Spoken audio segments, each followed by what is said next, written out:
একের পর এক অ্যাম্বুলেন্স প্রবেশ করছে বার্ন ইনস্টিটিউটে। ভেতরে দগ্ধ শিশু কিশোররা। বার্ন ইনস্টিটিউটের মূল ফটকের সামনে প্রচণ্ড ভিড় ঠেলে অ্যাম্বুলেন্সে আসা আহতদের প্রাণ বাঁচাতে আপ্রাণ চেষ্টা দেখা গেছে। এখানে ৭০-এর বেশি দগ্ধকে নিয়ে আসা হয়েছে। মুহূর্তেই হাসপাতালের পরিবেশ ভারী হয়ে ওঠে। কেউ দোয়া করছে পুড়ে যাওয়া সন্তানের জন্য। দগ্ধদের শরীরের বেশিরভাগ অংশ পুড়ে যাওয়ায় হতাহত বাড়ার শঙ্কা রয়েছে। আমরা তো স্কুলে দিয়ে আসছি, মানে ও আছে কিনা নাই তা তো আমরা এখানে পুরো দেখছি। আমরা বাচ্চা পাচ্ছি না, ক্লাস 3 তে পড়ে বাচ্চা। এখন আমরা এই যে এইখানে আসছি প্রায় 4 ঘন্টা হয়ে গেছে, এখন পর্যন্ত বাচ্চার কোনো হদিস পাচ্ছি না। বার্ন ইউনিট সব জায়গায় খুঁজছি, কিন্তু আমরা এখনো তাদের কোনো ট্রেস পাইতেছি না যে তারা এখন কোথায়। আহতদের খোঁজখবর নিতে আসেন সরকারের উপদেষ্টারা। প্রয়োজনে উন্নত চিকিৎসার জন্য বিদেশে নেয়ার আশ্বাস দেওয়া হয়েছে অন্তর্বর্তী সরকারের পক্ষ থেকে।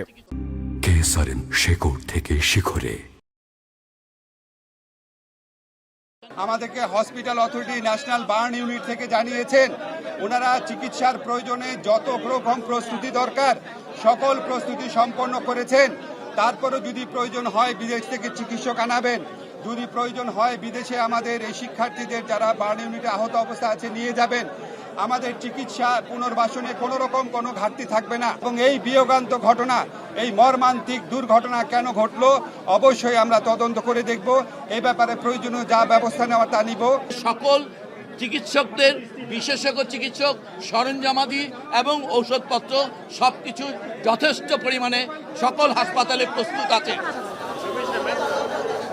বার্ন ইনস্টিটিউট ছাড়া সিএমএইচ, কুয়েত মৈত্রী হাসপাতাল, কুর্মিটোলা জেনারেল হাসপাতাল, লুবানা জেনারেল হাসপাতাল, উত্তরা আধুনিক হাসপাতাল, উত্তরা ক্রিসেন্ট হাসপাতালে দগ্ধদের আনা হয়। কারো হাত, কারো মুখ, কারো পা পুড়ে গেছে। সবকিছু ছাপিয়ে আতঙ্ক সবার চোখে মুখে।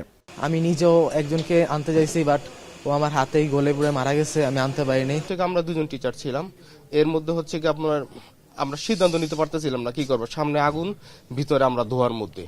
আমি দৌড় দিয়ে ওয়াশরুমের দিকে দৌড় দিই। পুড়ে যাওয়া রোগীদের জন্য প্রয়োজনীয় রক্ত ইতিমধ্যে পাওয়া গেছে। বার্ন ইনস্টিটিউট বলছে মঙ্গলবার সকাল 8টা পর্যন্ত আর রক্তের প্রয়োজন নেই। তবে বাইরে উৎসুক জনতার কারণে সেবা দিতে হিমশিম খেতে হয়।